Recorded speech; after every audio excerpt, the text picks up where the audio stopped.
Alors les amis, nouvelle vidéo, vous le savez, match du FC Barcelone ce jeudi contre Cadix. Cadix aujourd'hui 13e du championnat, qui a notamment perdu 2 matchs, qui a fait 2 matchs nuls et qui a gagné leur dernier match, c'était contre le Celta Vigo. Donc une équipe qui est globalement en difficulté, qui n'a pas beaucoup de bons résultats. Comme le Barça un petit peu au niveau du jeu en tout cas. Pour le Barça, on sort quand même d'un match nul contre Granada, mais qui avait quand même une saveur de défaite. Malgré la bonne attitude montrée par l'équipe, tu pouvais être quand même déçu du résultat. Tu étais au Camp Nou, tu étais face à une équipe qui n'avait pas encore gagné et qui n'a pas encore gagné lors de ce championnat. Et donc tu étais dans l'obligation de gagner pour suivre la cadence des équipes devant, sans oublier que par exemple l'Atlético Madrid est une équipe qui est en grande difficulté depuis le début de la saison au niveau du jeu, mais qui réussit quand même au niveau des résultats à suivre par des victoires en fin de match à chaque fois. Donc le Barça va devoir quand même engranger des points, et sachant que le calendrier va commencer à se compliquer dans 2-3 semaines, eh bien il est impératif de gagner des matchs comme contre Granada, Cadix, Levante, etc. Or contre Granada, on n'a pas réussi à gagner ce match. Là, c'est contre Cadix à l'extérieur. Cadix en grande difficulté, comme je vous l'ai dit. Quand on regarde l'effectif de Cadix, franchement, il n'y a pas beaucoup de top joueurs, il n'y a pas beaucoup de joueurs intéressants. On connaît Choco Lozano qui était passé par l'équipe B, qui avait été plutôt intéressant. L'année dernière, le Barça n'avait pas réussi à les battre. On avait même perdu chez eux 2-1, il me semble. On a également perdu on avait fait match nul à domicile, avec notamment un penalty provoqué par Clément Lenglet à la dernière minute. Rappelez-vous, au Camp Nou, ça avait été une grande désillusion parce que on aurait pu repasser devant au championnat d'Espagne. Aujourd'hui, c'est quand même une autre équipe du Barça qui va jouer à Cadix. C'est une équipe qui est dans l'obligation de gagner. Cadix est également dans l'obligation d'engranger des points, mais Cadix n'a pas non plus une attente exceptionnelle face au Barça. Mais comme vous le savez aujourd'hui, n'importe quel match du Barça peut mal tourner. Que ce soit contre Cadix, que ce soit contre Levante, que ce soit contre n'importe qui. Donc, on ne peut plus être certain de quoi que ce soit avec cette équipe. Ce qu'il faut savoir, c'est que Ronald Koeman, eh bien, ça ne sera pas son dernier match, parce que la direction a pris la décision de virer Koeman, mais pour l'instant, vu qu'il y a pas mal de matchs qui se suivent tous les 2-3 jours, eh bien, il préfère attendre. Il se dit que la direction préférerait attendre la trêve internationale d'octobre, c'est-à-dire dans quelques semaines, pour virer Ronald Koeman et signer un remplaçant. Donc pour l'instant, Ronald Koeman reste aux commandes. Il va diriger les prochains matchs du Barça, mais patience, il sera vraisemblablement démis de ses fonctions dans quelques semaines. Donc pour en revenir à ce match contre Cadix, le Barça a évidemment pas mal de blessés, comme assez souvent on va dire, que ce soit Ousmane Dembélé, que ce soit Kun Agüero, que ce soit Ansu Fati qui ne sera pas encore disponible pour ce match. Enfin bref, il y a beaucoup de blessés. C'est pas quelque chose de nouveau. Il faudra quand même les récupérer assez vite parce que les gros matchs vont commencer à s'enchaîner. Il serait important d'avoir des joueurs de qualité. On l'a vu contre Granada, c'était devenu ridicule. Beaucoup de centres, c'était vraiment caricatural. On cherchait systématiquement Luc de Jong, Piqué ou encore Araujo dans la surface adverse.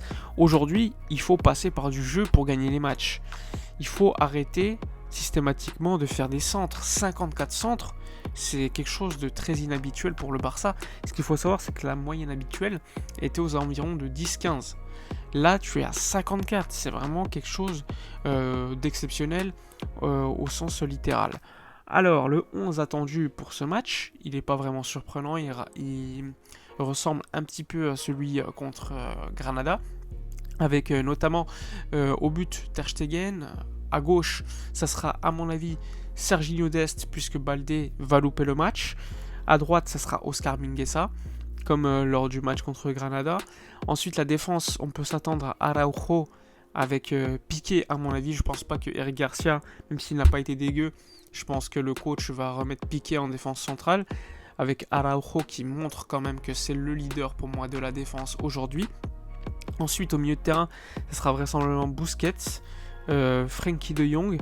Ensuite, on va attendre le troisième larron, mais ça va être probablement Sergio Roberto.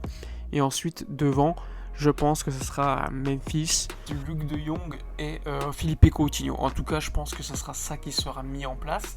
À voir qui va jouer sur le côté droit, parce que c'est quand même inhabituel de voir Memphis associé à Luc de Jong ainsi que Coutinho. Mais personnellement, je pense que Ronald Koeman va tester cela, puisqu'au niveau de l'attaque à droite, il n'y a quand même pas beaucoup de monde. Demir reste un jeune joueur. On a vu que lors du match contre Grenade, il n'était pas forcément prêt pour porter cette responsabilité d'être d'une certaine manière un joueur important de l'attaque, ce qui est logique parce qu'il n'a que 18 ans, mais ça ne m'étonnerait pas de voir l'attaque que je vous ai dit pour ce match contre Cadix. Alors, pour parler d'autre chose que du match qui aura lieu ce jeudi, Edouard Roméo, le vice-président économique du Barça, a parlé du futur du club. Il a évoqué notamment que le club allait bien avoir un budget de 765 millions d'euros, c'est-à-dire cette saison le Barça va recevoir 765 millions d'euros au total. Évidemment, parmi cette somme, il y aura à enlever la masse salariale et d'autres dépenses, et le résultat à la fin sera bénéficiaire selon lui, ce qui permettra également au club d'investir pour acheter des joueurs dès l'hiver. On pense évidemment à Dani Olmo, qui est très désiré par le FC Barcelone. D'ailleurs, le joueur veut également venir. Moi, je pense que c'est un joueur intéressant, mais franchement, j'ai beaucoup de doutes quant à son profil et quant à l'utilité de signer un joueur comme lui aujourd'hui. Je pense qu'on doit d'abord solidifier la défense, et que si on doit acheter des joueurs à un prix élevé, il faut que ce soit vraiment des joueurs confirmés, des cracks, etc. Il ne faut plus faire de tests, et je pense que Dani Olmo aujourd'hui, c'est pas encore un joueur fiable. Il a également expliqué qu'il fallait encore 2 ans au FC Barcelone pour revenir à un niveau de compétitivité ultime, c'est-à-dire au niveau du Bayern, de Chelsea, du Real, etc. Donc il faudra patienter. Le secteur économique est vraiment lié au secteur sportif et réciproquement. Il faudra être patient. On le sait, le Barça aujourd'hui est en de grandes difficultés financières, mais le Barça a repris de l'oxygène, le Barça revient petit à petit économiquement, et il faudra évidemment un temps pour que le club revienne d'une certaine manière à un niveau qu'on a tous connu. Il faudra prendre des décisions sportives adéquates pour renforcer cette équipe, et évidemment faire attention à la masse salariale, continuer à la baisser, parce que c'est quelque chose qui reste quand même plutôt important. Enfin bref, dites-moi dans les commentaires votre avis pour ce match contre Cadix. N'oubliez pas de liker, commenter, partager. Moi je vous dis à la prochaine, et d'ici là, comme d'habitude, portez-vous bien.